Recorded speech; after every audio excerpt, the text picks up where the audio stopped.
Pabrik Rokok Baltiga, dari jejak kolonial ke Museum Kretek Kudus. Apakah kamu tahu bahwa di balik kejayaan industri kretek Indonesia, tersimpan kisah kolonialisme yang kuat? Video ini mengajak kamu menyelami sejarah pabrik rokok Baltiga di Kudus, yang didirikan oleh Niti Semito pada tahun 1913. Pabrik ini bukan hanya tempat produksi rokok kretek terbesar saat itu, tapi juga simbol bagaimana sistem ekonomi kolonial membentuk industri lokal. Bangunannya bergaya kolonial Eropa, dan Kudus kala itu menjadi pusat perdagangan tembakau dan cengkeh. Meski Niti Semito sukses, keuntungan terbesar tetap diambil oleh pemerintah kolonial Belanda. Dalam video ini, kita juga melihat bagaimana infrastruktur kolonial, sistem pendidikan, dan budaya Eropa memengaruhi lingkungan sekitar pabrik. Kini, bekas pabrik tersebut telah berubah fungsi menjadi Museum Kretek Kudus sejak 1986. Museum ini menyimpan alat produksi kuno, dokumen sejarah, dan warisan budaya kretek yang masih hidup hingga sekarang. Dari simbol penjajahan, kini menjadi tempat edukasi dan kebanggaan masyarakat Kudus. Jejak kolonial di Bendungan Wilalung, Kudus Bendungan Wilalung, yang berada di perbatasan Kabupaten Kudus dan Demak, adalah salah satu warisan kolonial Belanda yang masih berfungsi hingga kini. Dibangun pada awal abad ke-20, bendungan ini menjadi saksi bisu perjalanan panjang sistem pertanian dan kekuasaan kolonial di Jawa Tengah. Dari sisi arsitektur, bendungan ini memperlihatkan ciri khas gaya Belanda. Kokoh, fungsional, dan dibuat dengan perhitungan teknik yang presisi. Batu bata merah dan beton digunakan untuk membangun struktur yang kuat dan tahan lama. Secara ekonomi, bendungan ini menjadi pusat penting bagi pertanian kolonial. Irigasinya digunakan untuk menanam komoditas utama seperti padi dan tebu, yang hasilnya dinikmati oleh pemerintah kolonial dan pemilik perkebunan besar. Sementara itu, petani lokal hanya menjadi tenaga kerja dalam sistem tanam paksa. Sebagai infrastruktur, bendungan ini berperan penting dalam mengatur aliran air dan mengairi sawah-sawah luas di sekitarnya. Ini menunjukkan bagaimana Belanda membangun sistem pengairan secara terencana dan sistematis.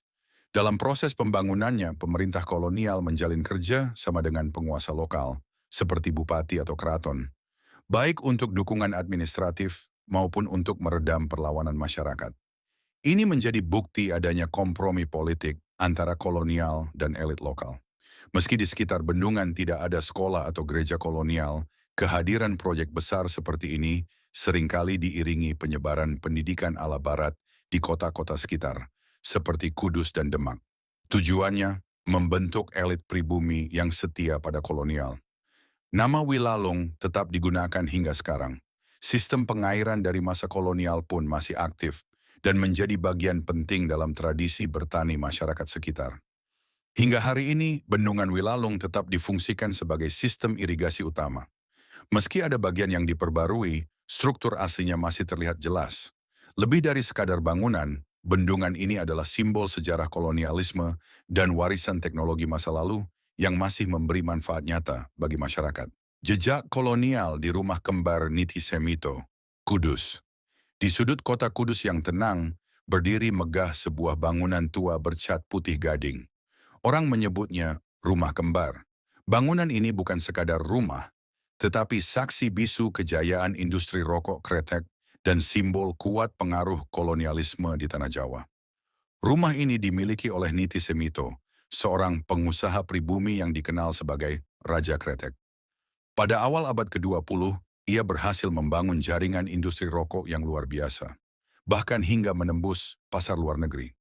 Di masa itu, rumah ini menjadi pusat kekuatan ekonomi lokal, berdampingan dengan sistem kolonial Belanda yang menguasai perdagangan dan infrastruktur. Arsitekturnya memadukan gaya kolonial Eropa, simetris berpilar besar dan memiliki jendela tinggi dengan penyesuaian terhadap iklim tropis. Gaya ini mencerminkan kekuasaan dan pengaruh bangsa penjajah, tetapi juga menunjukkan bagaimana pengusaha lokal seperti Niti Semito mampu menguasai gaya yang sama, bahkan melebihi zamannya. Rumah kembar bukan hanya tempat tinggal, tetapi bagian dari jaringan distribusi ekonomi.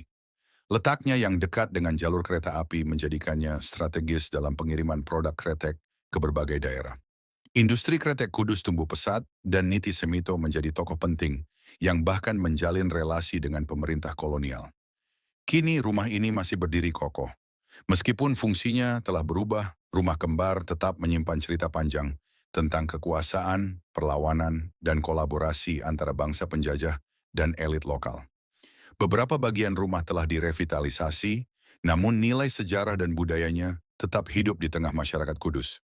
Dari masa kolonial hingga era kemerdekaan, rumah kembar menjadi pengingat akan masa lalu yang membentuk jati diri bangsa. Ia bukan hanya bangunan tua, melainkan warisan sejarah tentang keberanian, ketekunan, dan kejayaan seorang putra bangsa di tengah sistem kolonial yang menekan.